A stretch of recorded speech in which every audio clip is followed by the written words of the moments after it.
Well, I used to hear the fights on the radio, and my earliest recollection was Cassius Clay fighting Henry Cooper. The first fight, I heard that on the radio. It was quite late actually, and I shouldn't have been up. But we had an old gramophone, big old brown gramophone thing in the corner, and that was where I first heard it. And also, my dad had a couple of sets of boxing gloves in the house, which was literally a stone's throw from where we are now, on a place called St Mary's Estates in Hackney. And he used to be the promoter and the trainer all in one, and my brother and myself used to put the gloves on, and these are actually the set of gloves that I had. My first set of gloves. My brother had a set, I had a set, and away we went, and it was windmills at all angles, and normally what would happen, I'd probably end up crying because my brother bashed the life out of me. He was about a year and a bit older than me, and what we used to do also for entertainment, we used to take the gloves downstairs in the play area where church used to be standing. It was demolished during the war, and it's been made into like a playing area for the young people of the area, and we used to use that as our playground, and boxing ring and football pitch and cricket pitch and everything, you know, was in there.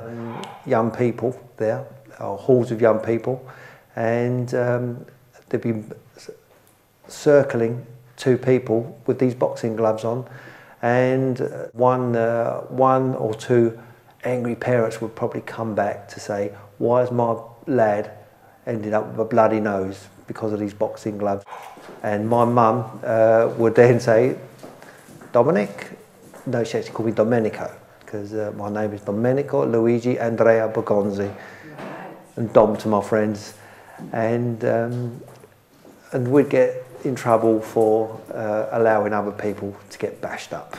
Right. And the boxing came more serious later on, and although we used to use the boxing gloves for our own entertainment from an early age, and I'd say probably from about 5 years old, I never really got serious about it until I was about 11. On my first day in secondary school, at a school called Edith Cavell, we were lining up to go into the school for the first time, and I got into an argument with a chap who became a really good close friend, still is, Timmy Pike, who I later found out his dad was competition secretary for the local boxing club, St Monica's. And we got into an argument, and he said, you know, don't push in, and I said, you pushed in. It was one of those, and it's okay, we'll settle this after school, fisties. And then as we met after school, he said, no, we'll sort this out in a gentlemanly way, we'll go to the boxing club. And I said, okay. I said, you can knock on my door. And that night he knocked on my door, and we went down to the boxing club. We never had a punch up. We became good friends, and I carried on boxing and training, etc. And he was the person responsible for getting me into boxing. And we've remained friends ever since, and he runs a boxing club in Barnstaple in Devon.